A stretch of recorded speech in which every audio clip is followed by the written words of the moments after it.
The WNBA is a unique market, right? It moves a little bit different.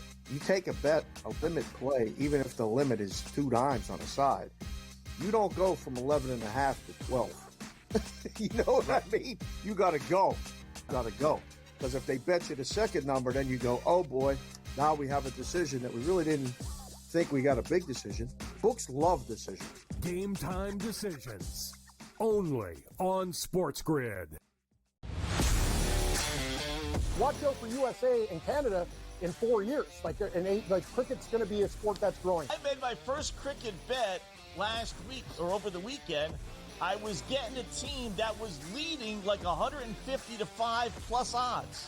I'm like, I'm up 150 points and I'm getting plus odds. Where do I sign? I love this cricket stuff. What are you kidding me? In-game live, prime time, only on SportsGrid.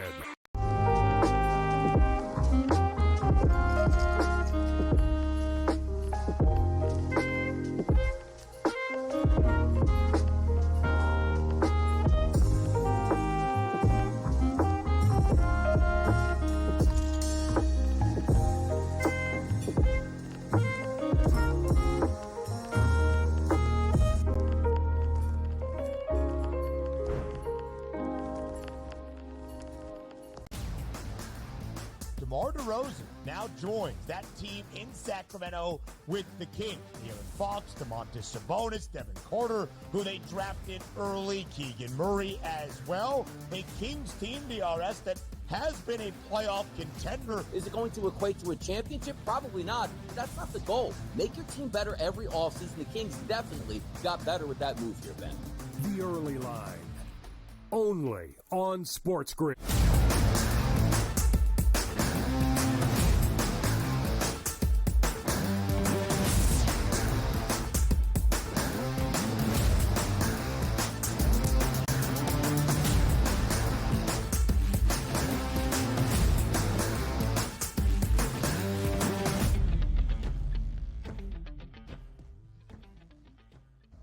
Welcome to hour number 2 on this Friday, live right here on the early line on SportsGrid. It's Ben, it's Donnie, it's our coach, James Young, JY. From the very start of this second hour, as we approach All-Star Weekend in the WNBA out in Phoenix, we will see Team WNBA All-Stars versus Team USA tomorrow night in the desert before Team USA looks to win yet another gold medal in Paris.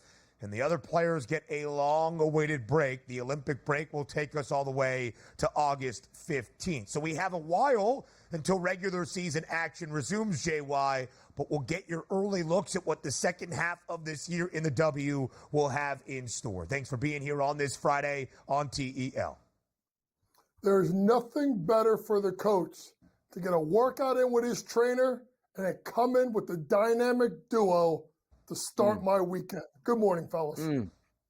Good morning to you, JY. We appreciate the activity on this Friday. So, as we have said in Major League Baseball, similar story here in the WNBA. Yes, the All-Star break, the long Olympic break, but most teams around the W have played near 25 games, past the halfway point, technically, of a 40-game regular season. But let's go to JY's scouting report and his watch list in the WNBA. Let's start individually here, JY, with your player to watch in the home stretch, trying to lead her team to glory this year in the WNBA. Who would that player be?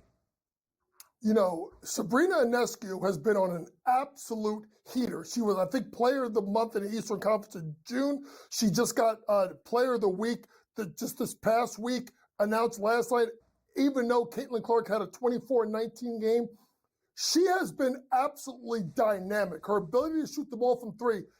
People forget how good Sab was at Oregon, because part of it was people weren't watching as much. And then obviously her senior year was COVID, and they canceled the NCAA tournament. But Sabrina Ionescu is one of the most dynamic guards. If you look at Caitlin Clark, you look at Sabrina Ionescu, a little bit different a game. But a girl like Sab, who is getting 19.4 points per game, top 10 in the WNBA, 6.2 assists per game. Remember, she's primarily the 2 guard, but had to move to the point when Sloot went out with injuries and missed about 10 games and rebounds the ball. Simply put, Ben, she has, with a team, with Courtney Vandersloot, a team with Bernard and Laney Hamilton, with John Quell, with Stewie. Ben, she has been the best player for the New York Liberty. She's gone on some incredible run this last month and a half. And if the Liberty are going to win the WNBA championship, I get worried about Stewie because they load up on her. If Sab can play like this gives the Liberty a great chance to win a WNBA title because of her ability to score from three and create off the bounce, not only for herself, but for her teammates. Take a look at the top standings here in the WNBA. 4 teams, Coach, with 17-plus wins on the season. The Storm, the Lynx, the Sun, and the Liberty. And I see there a team to watch here would be the Connecticut Sun, sitting at 18-6. What are we looking for from the Connecticut Sun once we return in about a month post All-Star and Olympic break? Can the acquisition of Marina Mabrey do what I think it's going to do, which is have someone that can make shots? Listen, I know Marina is only shooting 35% for the year from three, but she's made more three-point attempts, right, per game than anybody in the history of the Connecticut Sun since Katie Douglas in 2006. Yikes, that's a long time.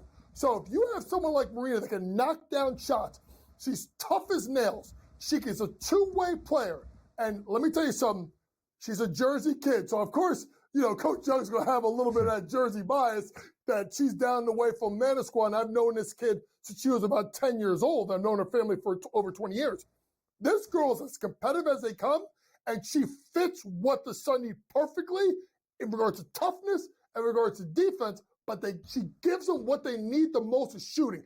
If she can make shots and run the point, that makes things easier for people, especially like Alyssa Thomas, who doesn't shoot from three, but can punch the gap and get open looks. It's something that is needed for Connecticut, one of the worst shooting teams from three in the WNBA, got one of the best shooters in the league in Marina Mabrey. One of the best defensive teams in the WNBA, that's Connecticut. But to JY's point, the additions offensively, Marina Mabrey, a huge spot for the Sun. An 8-1 price on Connecticut. That is the third best number to win a WNBA title behind both the New York Liberty and the Las Vegas Aces that enter the All-Star and Olympic break as co-favorites at plus 155. Now let's talk award races, JY, before we get your title prediction. To win the MVP award, it seems as though A'ja Wilson has already grabbed it, her second in the last 3 years. Minus 3,000 to win the MVP. So, JY, I'm not going to ask you who's going to win the WNBA MVP hardware this year. I'm going to ask you to highlight the best of what A'ja Wilson does for Las Vegas. What is it that works so well for the Aces? I was getting excited because I was going to go on a limb and go chalk and say A'ja Wilson to be MVP. I don't think that's really much of a value play. There's no value in that whatsoever. Now, when you look at A'ja Wilson, Ben, it is her ability to absolutely control the boards. She is a rebounding machine. Her post play is scintillating. She's able to use her power to kind of get people off her. She's got a nice stroke. And she is competitive. I don't know if you guys saw this. They lost their last game to the Chicago Sky. And Usher was at the game. And a bunch of her teammates wanted pictures.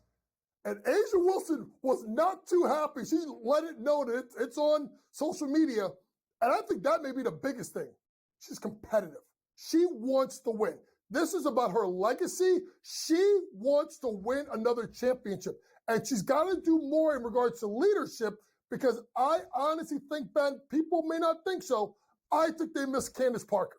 I think Candace Parker being in that locker room, even though she was hurt second half of the year, she got them to play the right way. She got them to play defense. She took pressure off of players like Kia Stokes. A'ja Wilson is now taking that mantle of the leader of this team, and she will drag all of them to the finish line even in games like against Chicago where their defense started to lapse. Taking a look at that Rookie of the Year marketplace here, Coach, and it looks like we're getting a runaway now. Just about a week and a half ago, while that double-double streak was intact for Angel Reese, we were looking at price points here for Caitlin Clark, minus 550, minus 600. After that double-double streak was broke, it quickly rocketed up to minus 1,000. We now see this price point at a minus 2,000 here. So my question to you is not like, will Caitlin Clark win this award? Is this award going to get shorter, or is it just a runaway from here where we might be looking at some off the board once we get back to action in the WNBA? Listen, the only way this thing becomes any kind of story is if Caitlin Clark goes through some kind of serious slump. They're playing so much better basketball. You could argue right now that Caitlin Clark's a top 10 player in the WNBA. Right now. Mm-hmm. Like, I didn't think so at the beginning of the year. But right now, you can't name you can't name 5 players playing better than this kid right now. So it's over. It's done.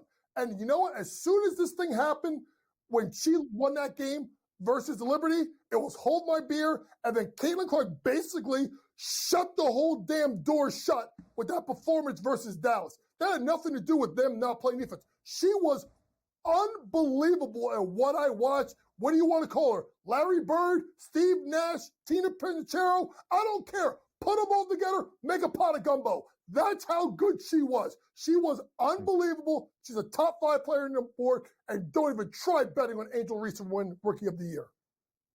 19 assists for Caitlin Clark, albeit in a losing effort because of the poor defense from Indiana on Wednesday night in the Fever's final game before the All-Star and Olympic break. That's the most ever in the history of the WNBA in a single game. I think there's an argument to be made that after this long Olympic break and some rest for some of the top rookies that played last year in college basketball, they might even come out better than they were before. We'll talk more around the W All-Star Weekend next.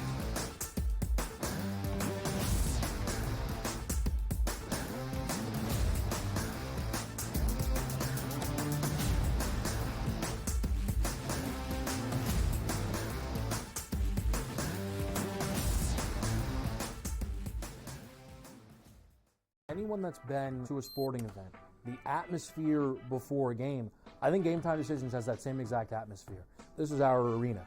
This is what we do. There is going to be an energy to Game Time Decisions that you will feel night in and night out. The excitement you get when you lock your bets in, when you're figuring out what you want to do, we can zone in on the biggest games each night. I want this to be the place that people come to before the games start so they feel as ready as possible to lock in their cards. We are going to hit every single one of those markets that you need to know about. We're going to go through every single thing, and I've got a great team behind me that's going to help me get the job done. There is not going to be a better place, I promise you, than Game Time Decisions to get that new information, react to it, and be able to then bet accordingly. We will have everything at our disposal, and we will use that to our advantage. I'm Kevin Walsh. Tune into Game Time Decisions from 6 to 8 p.m. Eastern on SportsGrid. It is Canada. You know, Canada is one of those teams that's the darling of the tournament right now. They're still 9-1. To win a tournament, or even to advance far into a tournament like this, you need a bit of good fortune. And it doesn't matter if you're getting the good fortune that Canada has, where they played 2 matches where they were up a man, or you had the good fortune of Argentina, who's one of the best teams in the world, who just got on the good side of the draw. Newswire, only on SportsGrid.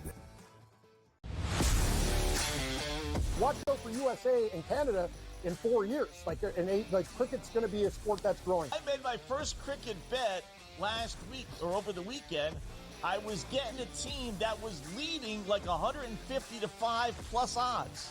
I'm like, I'm up 150 points and I'm getting plus odds. Where do I sign? I love this cricket stuff. What are you kidding me? In-game live, prime time, only on SportsGrid.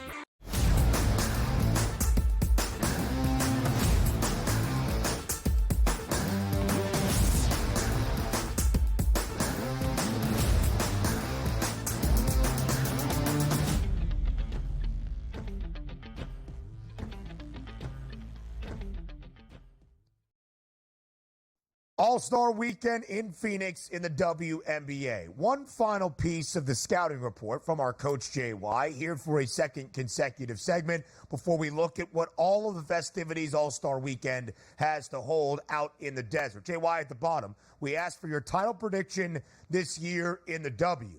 you see a rematch of last year's championship set between the Liberty and the Aces, but maybe a different outcome. What is it about this year's Liberty team that will lead to a title victory over the Aces, unlike a season ago? Well, number one, I think the improved play of Sabrina Ionescu is probably the biggest takeaway that I have. Number two, I just look at a team like Las Vegas, and maybe they turn it on, turn it off. They have some weird losses, and they give up, when they lose, they give up a boatload of points, Ben. And who comes in as one of the best offenses in the WNBA? Yes, that would be the New York Liberty. Number three, they have a problem with Jonquel Jones. This girl absolutely shreds them every time they see them. I don't know what Becky Hammond could possibly do. Unless they make a trade, you could turn around and you can put Asia Wilson on, obviously, Jonquel. Now, what that's going to do is that's going to unlock Stewie, and Stewie, I still think at some point, is going to put together a better than a 3 for 17 Game 4 performance is the last time she faced off against the Aces in the playoffs. So I think you get a better version of the Stewie, and I just look at this Liberty team as they have to get over a hump. This is the only, if I'm not mistaken, the only original franchise in the WNBA that does not have a WNBA title. All they had was a Commissioner's Cup title that they won at Las Vegas last year. I do believe in this team, and honestly, they better win it because there could be changes with next year with the expansion. Could people be moved? There's always talk about it when they go to the Bay. Sabrina's from out by the Bay. Does she end up going there? So they're running out of time, Ben, and their time is now. Catching lightning in a bottle is what the WNBA was doing. They have the All-Star game on Saturday night, and you couldn't pick a better format, Coach. Team USA versus the WNBA All-Stars. We look at the line. It's a 5.5-point number as a favorite towards Team USA. The initial look for me would be, that's absolutely crazy because theoretically you're supposed to have the top 15 players on one side versus the rest of the league. It should be a runaway. But now as we set up, it's Angel Reese. It's Caitlin Clark trying to make basically even the playing field by saying we should be on this WNBA Team USA. What is the deal in this All-Star game? And quite frankly, who wins this bad boy? First things first, I'm going to say this, and this will be the highest rated women's event in the history of this country because this is where the narrative comes in. You have, obviously, Team USA. Then you have the greatness of Caitlin Clark, who some people believe, rightfully so, should be on Team USA. So now you have all these things coming together. Playing the game Saturday night, 8:30, perfect spot. I think there's going to be plenty of eyes on this game. And listen, Diana Taurasi kind of already put it out there, saying we have a lot to prove. They have a lot to prove in a couple of fronts. Number one, they're just getting together. Number two, they're looking at a girl across the floor who many think should be there. These are very competitive women. I think this is going to be, honestly, this ain't going to be the NBA All-Star game. This is going to have some juice. This is going to have some sizzle. This may even, folks, this may even have some defense in there. But that being said, the length, the experience, it already has moved a little bit. I think it was the 4.5. I think when it first came up to 5.5. I do like Team USA because they got to get up to a good start. They don't have a lot of time. I do like them to cover the spread in the game Saturday night. JY, if the Saturday night WNBA All-Star game outdraws the national championship game in the women's NCAA tournament between Iowa and South Carolina at 18.9 million viewers, I will Venmo you $18.90. There's not a chance in the world it outdraws them from a TV viewership perspective, but it might be the highest WNBA All-Star game ever in its rating. Let's talk about the actual game itself. You mentioned it's going to have some juice. 5.5-point spread, 194 in a hook. Is that over/under? How would you approach it from a handicap perspective in terms of laying down a wager tomorrow night? Well, I think it's going to be Team USA minus the points because I think their experience, and I think the fact that for them, they've also been in this they've been in this pool together. So they've actually had practices and stuff over the last 2.5 years leading up to this. This isn't just roll the ball out first time a lot of these ladies have been on the floor together. They've been in the Olympic pool training and working together in the offseason. So I do think that is where you like it. Over under, I probably will just go team total over. for Team USA because I think they'll be able to score and score at will versus the WNBA All-Stars. And Ben, you may be right. 18.9 million viewers. But Caitlin Clark has dragged this league into heights that we've never, ever seen.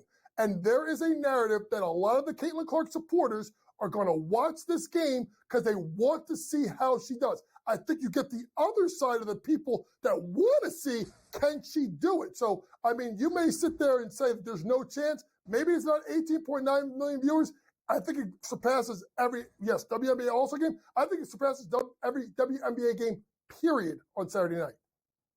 It will be fun to watch, and also you'll see Team USA certainly come together there. You see Team USA, the men's basketball side, doing fairly well in Abu Dhabi right now. Looking at that odds market, Team USA is a heavy favorite, just like the men's, even more so at a minus 1,800. France, Belgium, Japan, and China follow behind. Are we worried about Team USA women's edition here this summer, or is it going to be a cakewalk like typically it's been in the past? No. Who are we worried about? I mean, it's different than with the men, with the fact that you can line up how many of the top 10 players in the world are actually non-U.S., right? You line up the top women's basketball players in the world, and even if I'm going to take a woman, okay, because even though she plays in Nigeria, she is an American. I'm going to take a bunch of those players that could be playing across for another country. Simply put, we probably have the best 12 players in the tournament. Not even close. They're going to blow people out. It's just a matter of how much are they going to win games by.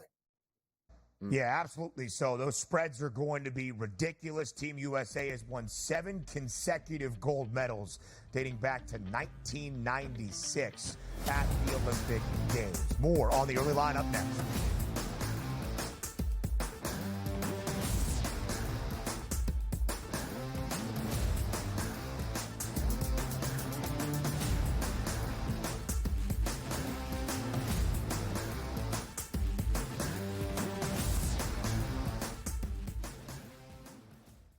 Anyone that's been to a sporting event, the atmosphere before a game, I think Game Time Decisions has that same exact atmosphere. This is our arena. This is what we do. There is going to be an energy to Game Time Decisions that you will feel night in and night out. The excitement you get when you lock your bets in, when you're figuring out what you want to do, we can zone in on the biggest games each night. I want this to be the place that people come to before the games start so they feel as ready as possible to lock in their cards. We are going to hit every single one of those markets that you need to know about. We're going to go through every single thing, and I've got a great team behind me that's going to help me get the job done. There is not going to be a better place, I promise you, than Game Time Decisions to get that new information, react to it, and be able to then bet accordingly. We will have everything at our disposal, and we will use that to our advantage. I'm Kevin Walsh. Tune into Game Time Decisions from 6 to 8 p.m. Eastern on SportsGrid. It is Canada. You know, Canada is one of those teams that's the darling of the tournament right now. They're still 9-1. To win a tournament, or even to advance far into a tournament like this, you need a bit of good fortune. And it doesn't matter if you're getting the good fortune that Canada has, where they played 2 matches where they were up a man, or you had the good fortune of Argentina, who's one of the best teams in the world, who just got on the good side of the draw. Newswire, only on SportsGrid. Watch out for USA and Canada in 4 years. Cricket's going to be a sport that's growing. I made my first cricket bet last week or over the weekend. I was getting a team that was leading like 150 to 5 plus odds. I'm like, I'm up 150 points and I'm getting plus odds. Where do I sign? I love this cricket stuff. What are you kidding me? In-game live, prime time, only on SportsGrid.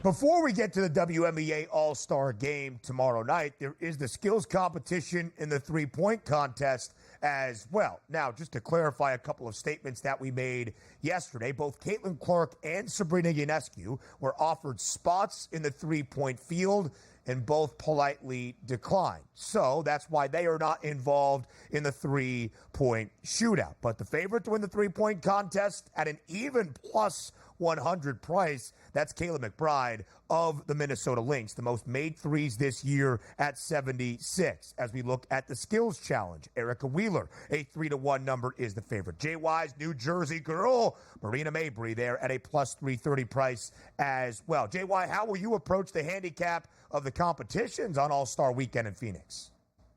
Isn't it amazing that the third, people don't realize this, that they don't watch WNBA, the third and fourth odds to win the 3-point shootout are both 6'5" centers, Stephanie Dolson and obviously Jonquel Jones. That just tells you it would have been nice to see. There would have been a lot more sizzle if Sabrina Ionescu and Caitlin Clark were in the 3-point shootout. Something tells me they may end up in some kind of NBA All-Star game format next year. I call 2-on-2. I want to see the two of them together against Steph Curry and a player of his choice. But when you talk about this competition, Kayla McBride's a favorite.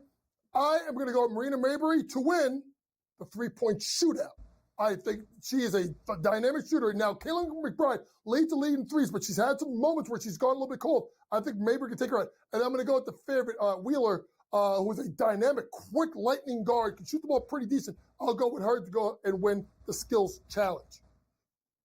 By the way, we're going to get to the NBA in just a second, but just a final point on that. Nothing like intrigues me more than these sports leagues asking their superstars to help them out, and at every turn, the stars tear them down. Major League Baseball home run derby, the stars don't want to do it. Dunk competition, stars don't want to do it. 3-point contest, the two best that you want to see, both saying we just don't feel like doing it. Why?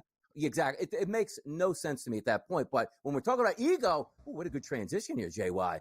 That's your boy out here, Russell Westbrook, in these streets, maybe the biggest ego. You take a look at yesterday, ESPN reported that the Clippers were sending Russell Westbrook and a second-round pick swapping cash to the Jazz in a sign-and-trade agreement for guard Chris Dunn. We'll get bought out. We'll probably wind up on the Nuggets. But I'll never forget this day, Coach.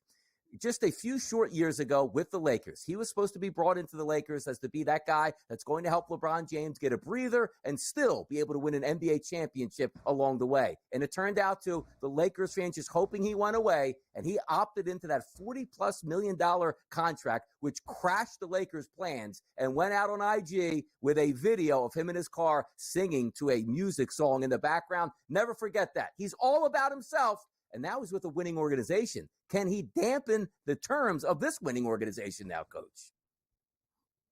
I mean, they had to do something. I mean, let's be honest. You lost KCP in free agency, right? You lost Bruce Brown last year. You lost Jeff Green last year. You're putting Christian Brown into the starting lineup. They had to do something. Of course, the kid, Deron Holmes, they get him in the draft. He tears his Achilles. It's been bad luck after bad luck. So here comes Russell Westbrook. By the way, shout out to the Utah Jazz. The only time I've heard a team trade for a player twice and he not play one game with the organization. Shout out to Utah for pulling it off again with Russ. But if you're expecting Russ to come in and be this huge difference maker, I mean, I guess off the bench, yeah, but what is he?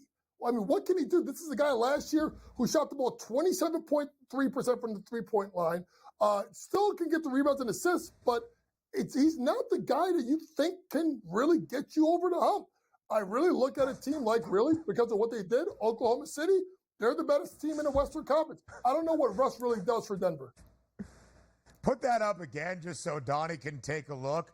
Donnie mentioned Russell Westbrook on the Lakers. We have him in his Lakers uniform despite not being there for the last few seasons. And despite DRS's hate, Russell Westbrook has had a great NBA career. 16 NBA seasons, the 2017 MVP, 9-time All-Star, 199 triple-doubles. In fact, JY, I didn't know Donnie felt this strongly in his hatred for Russ until this very moment. Here's the Denver Nuggets, by the way, in a logjam tied for the second-best price in the Western Conference behind OKC. The Thunder are the favorites at plus 310. Then it's the Nuggets, T-Wolves, Mavs, all at a plus 450 price. JY, we appreciate the time as always. Here on this Friday on the Early Line, have a great weekend, my friend. We hope it's wonderful.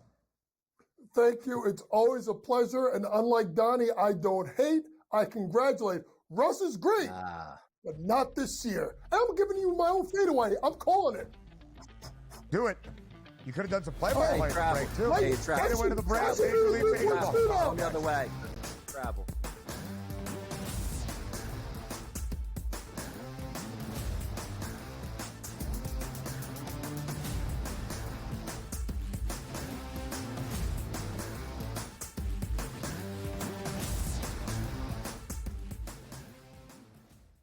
Anyone that's been to a sporting event, the atmosphere before a game, I think Game Time Decisions has that same exact atmosphere. This is our arena. This is what we do. There is going to be an energy to Game Time Decisions that you will feel night in and night out. The excitement you get when you lock your bets in, when you're figuring out what you want to do, we can zone in on the biggest games each night. I want this to be the place that people come to before the games start so they feel as ready as possible to lock in their cards. We are going to hit every single one of those markets that you need to know about. We're going to go through every single thing, and I've got a great team behind me that's going to help me get the job done. There is not going to be a better place, I promise you, than Game Time Decisions to get that new information, react to it, and be able to then bet accordingly. We will have everything at our disposal, and we will use that to our advantage. I'm Kevin Walls. Tune into Game Time Decisions from 6 to 8 p.m. Eastern on SportsGrid. It is Canada. Canada is one of those teams that's the darling of the tournament right now. They're still 9-1. To win a tournament, or even to advance far into a tournament like this, you need a bit of good fortune. And it doesn't matter if you're getting the good fortune that Canada has, where they played 2 matches where they were up a man, or you had the good fortune of Argentina, who's one of the best teams in the world, who just got on the good side of the draw. Newswire, only on SportsGrid. Watch out for USA and Canada in 4 years. Cricket's going to be a sport that's growing. I made my first cricket bet last week or over the weekend. I was getting a team that was leading like 150 to 5 plus odds. I'm like, I'm up 150 points and I'm getting plus odds. Where do I sign? I love this cricket stuff. What are you kidding me? In-game live, prime time, only on SportsGrid.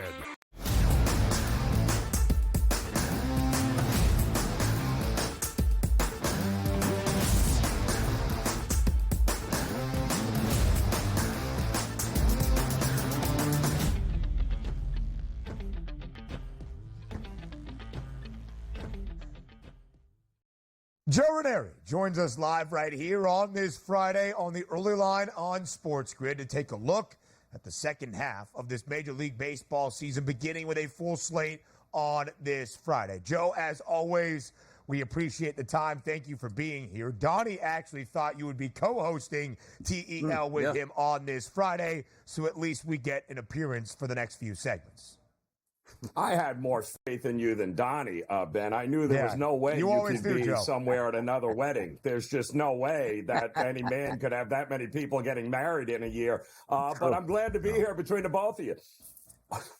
Not this weekend, but believe you me, got a wedding next weekend, but it's in New York City, so it's very convenient. I'll be here next Friday as well. So, Joe, before we go to the second half of this Major League Baseball season, let's take a look back on what we saw during the All-Star break. Monday night, the Home Run Derby, won by Teoscar Hernandez of the LA Dodgers. Tuesday night, the All-Star Game in the Midsummer Classic, the AL victorious for the 10th time in the last 11 All-Star games. And Boston's Jarren Duran, with that game-winning 2-run shot in the bottom of the 5th, wins the MVP award. Paul Skeens got the start for the National League. We had a Nerfie in the first inning. Shohei Ohtani hit a 3-run bomb to get the scoring started. All of that fun in Arlington on Tuesday night. Joe, I think at the end of the All-Star Game, a lot of people look back and say, how can we change the format? Can we make it be more exciting? Can we add some juice to the product? Where do you land in the All-Star Game in Major League Baseball? Is it good as is, or would you make some changes to the future format? Well, I love how Rob Manfred in Major League Baseball, they set the bar so low with the national anthem that the only place that you could go up from that was the game was just going to be a million times better than anybody singing the national anthem like that. Not to mention, that game was played in 2 hours and 28 minutes. Was I the only one that was like, wait a minute, what do you mean the game is over here. It was over. It was also, anybody who went contrarian, very profitable to the over there had been nothing but unders for a long time. And that number hung around 7.5, and it was a contrarian dream there. It was also the books dream in a home run derby, because I'm fairly certain no public bettor had Teoscar Hernandez to win the home run derby. So the books were the ones, I think, ultimately that made out during the All-Star game.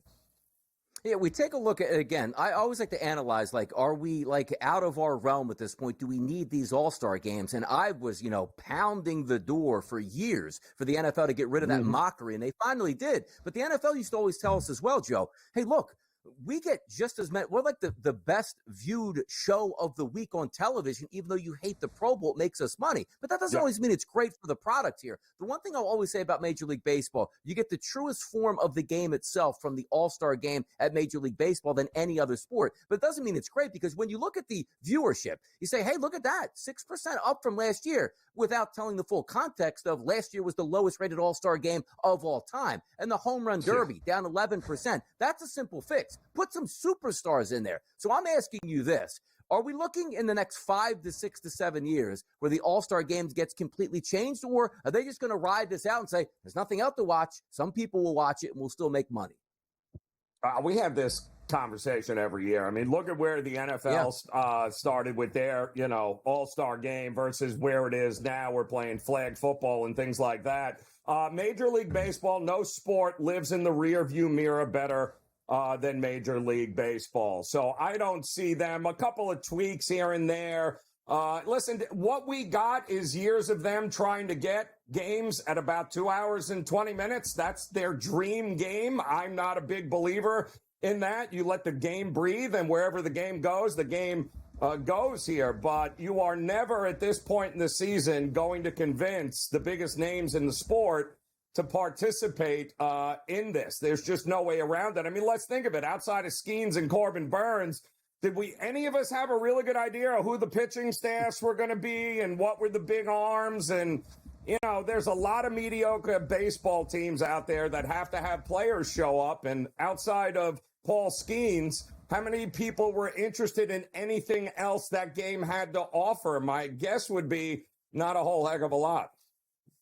Yeah, not really the case. But, Joe, we did see some of the biggest stars in MLB on display in Arlington. I think the most noteworthy thing entering All-Star break was the fact that the number one overall pick in the 2023 MLB draft, Paul Skeens, in his rookie year after only 11 career starts, got the nod as the starter for the National League. Earlier in the show, Donnie and I looked at where the individual award races were around Major League Baseball. We'll start in the NL. Skeens is minus 1,100 now to win National League Rookie of the Year. And although Chris Sale is the favorite to win the NL Cy Young Award, and Zach Wheeler is only about 40 cents behind, Skeens now has the third best price to win that Cy Young hardware at 5-1.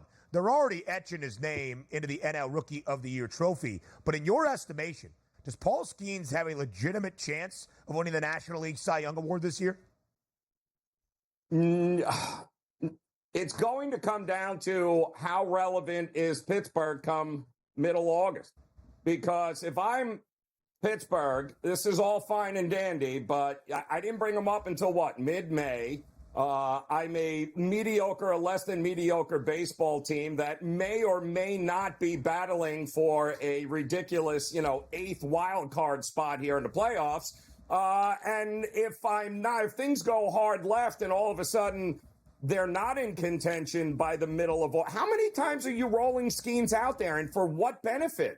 How does it benefit Skeens and the Pirates to keep pushing this kid to rack up enough stats and info for people to want to vote for him for this award? He's going to win enough Cy Youngs if he stays healthy over his career. I don't see any reason for them to push him whatsoever here. That's the danger with betting him in that kind of award, is because he might not be pitching come mid-August. Then what do you do? Out of sight, out of mind. We all know that, Ben. Yeah, and it's a great point you bring up, Joe, because we've gone over this many times where it's out of Paul Skeen's hands whether or not he's going to pitch the final 3 weeks. Pittsburgh is not going to him going like, hey, kid, you got a shot at the Cy Young. Would you like to put an extra 40 innings on your arm coming down the stretch, even though we're not going to make the playoffs? There's no way they're going to do that, specifically the Pittsburgh Pirates. Now, if we are taking a look at those young power pitchers in the All-Star game, they are fun to watch, and that's certainly some times where you want to tune in and say, you know what, at least I got to watch the first couple innings. I want to see Skeens. Now, if I go quickly back to the All-Star game weekend with Home Run Derby, tell me this. How is it possible that the actual Home Run Derby lasts longer than the All-Star game itself? Can't we pare this down? Can't this be just like an hour and be – can you imagine a dunk contest going 3.5 hours? It would never do that. Yep. Yeah, and it was really, I think, ultimately at the end, it was exciting, right? Urgency, it came down to Witt and the Oscar Hanners. That was a lot of fun. The actual semifinal and final was a lot of fun to watch, but it felt like it took a million years to eventually get to that. So I didn't mind the changes to it, but they got to figure out a way, maybe half the participants, and just move on. I mean, give me four. Give me 4 guys. I'm good to go. The top 4 and move on. They each get 1 pitch. That's right. Each get 1 pitch. How about that? There you go. The swing off was great. Great. 3 pitches. Here you go. Everyone loves urgency. Joe, we've had a joke all year long in the opening half of this Major League Baseball season.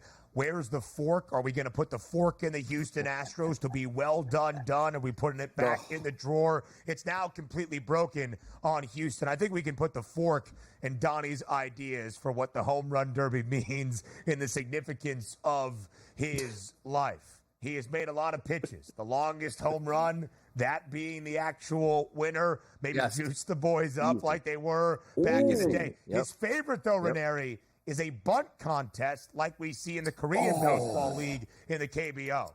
How great would that be? Donnie's a huge fan of it. Yes. Well, you got to love Donnie because Donnie puts a lot of thought and effort into these things, man. This thing is always working. More on the early line next.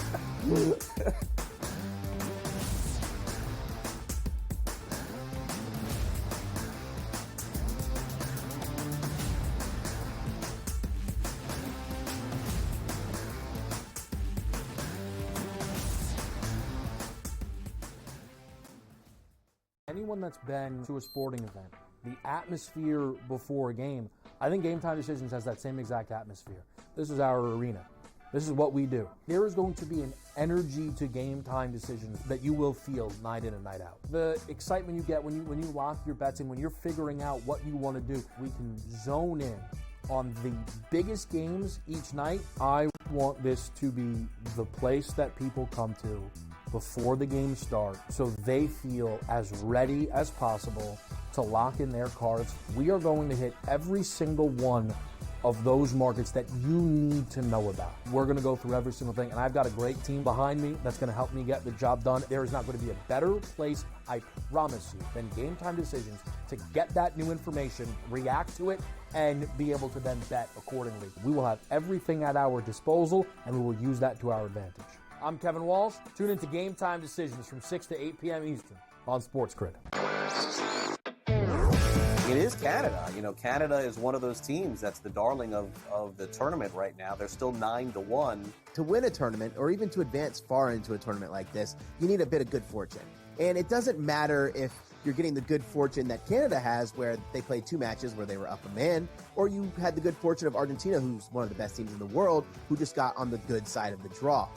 Newswire, only on SportsGrid. Watch out for USA and Canada in 4 years. Cricket's going to be a sport that's growing. I made my first cricket bet last week or over the weekend. I was getting a team that was leading like 150 to 5 plus odds. I'm like, I'm up 150 points and I'm getting plus odds. Where do I sign? I love this cricket stuff. What are you kidding me? In-game live, prime time, only on SportsGrid.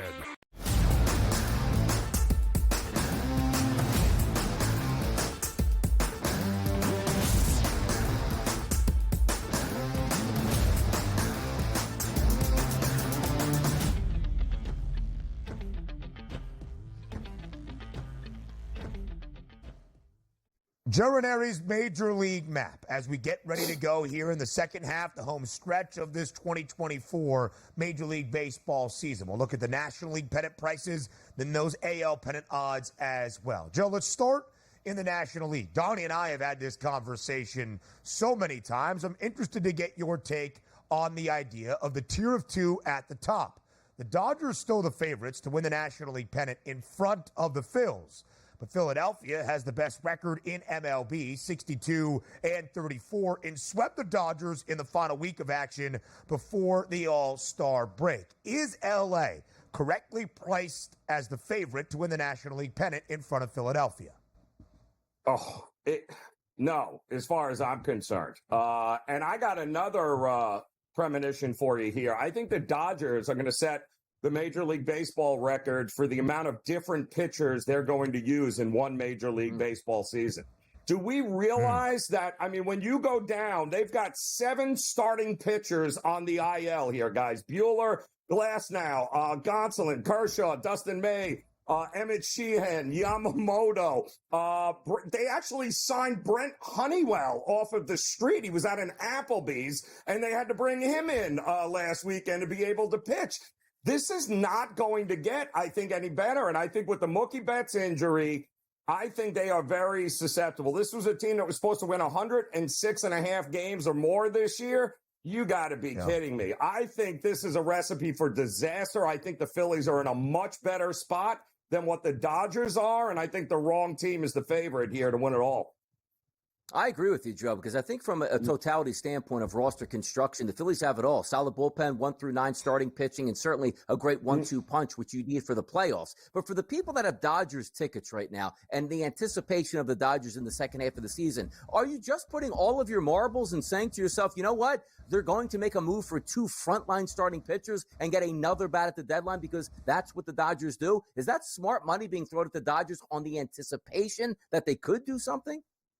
No, the Dodgers at this point are still so ridiculously overvalued. It's not funny. I think there are way better odds on the board and teams that if you wanted to invest your money and hold on to it for a couple of months to see, I think there are other teams in the National League outside of the Dodgers that have a legit shot. But I'll say this. I can't remember a trade deadline coming up by the 30th here in another week and a half or so that could very well move the needle for a couple of teams because the Dodgers, we already know their pitching issues. How about Milwaukee, another team that's used a million different and when you sign Dallas Keuchel, you've got issues, yet they're in first spot in the National League Central. I think that whoever ends up getting a Tariq Skubal or likes of, I think it's going to move the needle because there are a lot of teams in need of frontline starters, and there just aren't that many to go around.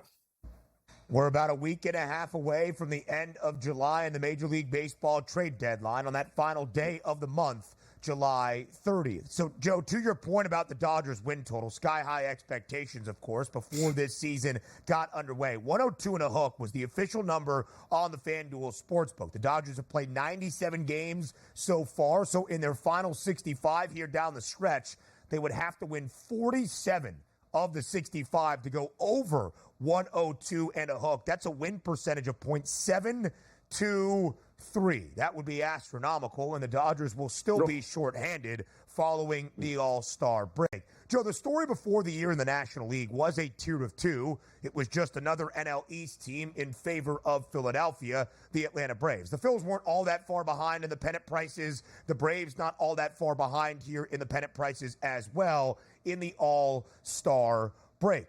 The Braves still, though, despite the injuries, in the top wild card spot and rather comfortably so, despite losing Spencer Strider and the reigning NL MVP, Ronald Acuna Jr. Outside of L.A. and Philadelphia, is it just Atlanta? Can anybody else, in your estimation, win a National League pennant at this current time? Well, but here's the problem with the Braves, and they've got more pitching questions than we have got answers. And Acuna was a big loss. We get it. But We already saw this Braves organization survive without Acuna in a couple of years ago, and they weren't all that good to begin with, even when Acuna was playing. They ranked 10th in the National League in runs scored, 13th in on-base percentage, and they have a mediocre staff. That is not going to cut it when you're chasing the Dodgers and the Phillies up at the top there. So I can't look at the Braves seriously because I just don't think this is the same team everyone thought they were going to be. We were wrong on the Braves heading into this year, and it's time everyone admits to it. I think what's going to be fascinating is what are we doing with a team like the Padres? What are we doing with a team like the Cardinals, by the way, who since May 11th, you know, the team with the best record in Major League Baseball, it ain't the Dodgers, it ain't the Phillies, people. It's the Cardinals who have figured it out once again. So I don't mind any sort of future bet to back the Cardinals to overtake the Brewers. And the Cardinals, if they can, they're going to spend the money. Too proud of a baseball organization in Baseball City not to push all in. The Cardinals, if you're looking for a long shot, is not a bad look. Yeah, if the season ended today, Joe, the wild card at least, it would be the Braves, the St. Louis Cardinals, and the New York Mets. Now, answer me this question about the Mets here and what their future is going to be. Pete Alonso, obviously a big free agent. They'll probably tackle that problem in the offseason, whether they keep him or not. But what do the Mets do at the trade deadline here? Because they have an owner that has more money than anybody out here, but it looks like they're trying to practice some, physical restraint at this point to say, yeah, we might give you a bat or two. Are they going to add to actually make the playoffs? Or are they going to stick to their long-term plans right now? I think the next week is going to be paramount in the Mets figuring out what direction they're going here. I think if they come out firing and they've got a 5, 6, 7 game winning streak heading into the trade deadline, I think Cohen will spend the money. If they don't, I think this team is about to get lit on fire and start from scratch. It's going to be very, very interesting to see what the New York Mets do. Of course, they were 16-8 in June. They turned their entire season around, 9-4 in the month of July as well. I think they're going to remain put. They're in that third and final NL wildcard spot here after the All-Star break. To the American League up next on the early line.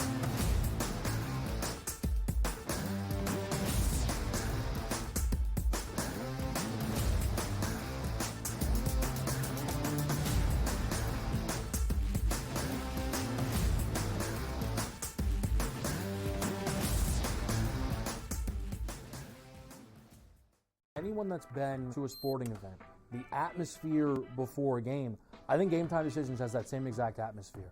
This is our arena. This is what we do. There is going to be an energy to Game Time Decisions that you will feel night in and night out. The excitement you get when you lock your bets in, when you're figuring out what you want to do, we can zone in on the biggest games each night. I want this to be the place that people come to before the games start so they feel as ready as possible to lock in their cards. We are going to hit every single one of those markets that you need to know about. We're going to go through every single thing, and I've got a great team behind me that's going to help me get the job done. There is not going to be a better place, I promise you, than Game Time Decisions to get that new information, react to it, and be able to then bet accordingly. We will have everything at our disposal, and we will use that to our advantage. I'm Kevin Walsh. Tune into Game Time Decisions from 6 to 8 p.m. Eastern on SportsGrid. It is Canada. Canada is one of those teams that's the darling of the tournament right now. They're still 9-1. To win a tournament, or even to advance far into a tournament like this, you need a bit of good fortune. And it doesn't matter if you're getting the good fortune that Canada has, where they played 2 matches where they were up a man, or you had the good fortune of Argentina, who's one of the best teams in the world, who just got on the good side of the draw. Newswire, only on SportsGrid. Watch out for USA and Canada in 4 years. Cricket's going to be a sport that's growing. I made my first cricket bet last week or over the weekend. I was getting a team that was leading like 150 to 5 plus odds. I'm like, I'm up 150 points and I'm getting plus odds. Where do I sign? I love this cricket stuff. What are you kidding me? In-game live, prime time, only on SportsGrid.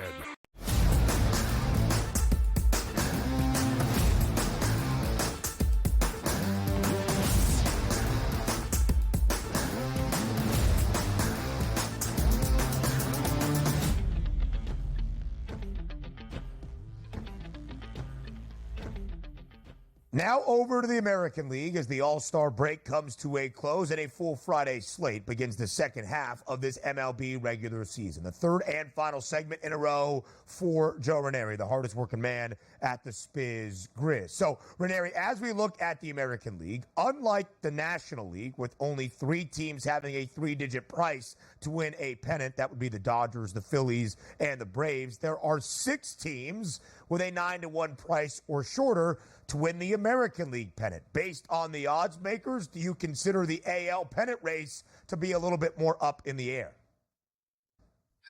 Yeah, it certainly is. And I think the American League also going to be very interesting to see what happens at the trade deadline. I think there are going to be some Toronto pieces available. I think they begin to hit the reset button with that organization. I think the Guardians completely overachieved in the first half, and I think we're starting to see a peek into what we're going to get in the second half since they, lost 4 or 5 heading into the break and 11 of their last 18.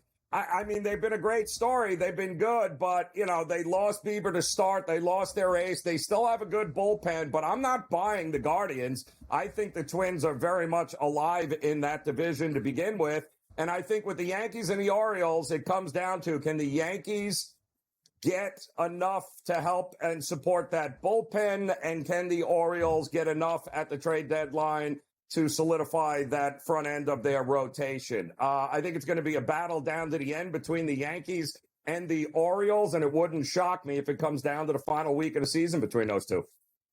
Yeah, we take a look at the Guardians, too. Best overall record in the American League. If you just ask the casual fan who's leading it, they probably would say Yankees and or Orioles at this point. So it is going to come down to the deadline. Let me ask you this question. If we are looking at the Guardians, the Orioles, Mariners, Yankees, Twins, Red Sox in that order, who is actually going to win the deadline? Because in the National League, we just figure it's going to be the Dodgers. Who is going to spend at the deadline to make their team better in your estimation? Make no mistake, the Dodgers and the Orioles, the report is, are in a bidding war for Tariq Skubal. I think the Dodgers are willing to outspend the Baltimore organization hands down here. I think the big question on everyone's mind is, what is Cashman and Hal going to do here at the break? Because they clearly have some holes in that roster. But, guys, they're 18 games over 500 with huge holes in the roster. And they got their front-end ace back there in Garrett Cole. So the Yankees, to me, are still the favorite and the team to beat in the American League pennant race. The Yankees and Garrett Cole start their second half at home today against the Tampa Bay Rays, a minus 172 price on that money line. Joe, you said the Cleveland Guardians overachieved in the opening half before the All-Star break. Best record in the American League, 58-37, a half game better than that of Baltimore. Minus 165 right now for the Guardians to win the American League Central with a 4.5 game advantage at the break over the Minnesota Twins. Do you think the Guardians will get tested by Minnesota in the division? Could the Royals make a run to make things interesting? What is your second half outlook on Cleveland? Yeah, I definitely think the regression will continue. We saw it in the final month there, heading into the All-Star break, and I think you're going to continue to see it here. And I do believe that, and listen, as good as the Guardians play and having the best record in the American League, and they're only, 4.5 games on top of Minnesota? I think that tells you everything you need to know here. I would not sleep on Minnesota. I think they have the arms in the bullpen. You got Joe Ryan at the top of that rotation. You're still rolling Carrasco out every 5th day here, Guardians. I just don't think they are a great bullpen, but I don't think that's going to be enough for them to run away. I think Minnesota is very much alive in a dog spot here to take it. If we take a look also at some of those teams looking to get in, right, on the wild card, it's the Yankees, Twins, and the Red Sox, if we focus on that today. Who is that surprise team behind them? Because the Royals are right there. The Astros are making a move. The Tampa Bay Rays you can't count out. Who is one of those teams that you figure of the teams that are not in the playoffs right now could possibly make the playoffs? Well, how about this Tampa Bay team here? Do we think that look at the reinforcements they have coming back here? I mean, the arms that they have coming back and their availability could very much, and we all know, I mean, listen, remember what happened a year ago, guys, when we went to the break. I think the Reds were one of the best teams in the National League. Yeah. The Mets were there. A lot can happen over the next 2 months, but I wouldn't sleep on Tampa making the playoffs either. And even 500 right now for the Rays. They won 4 of their last 6 before the All-Star break. Joe Raineri, as always, we appreciate the time. Have a wonderful weekend. Hour number 3 is up next on the Early Line.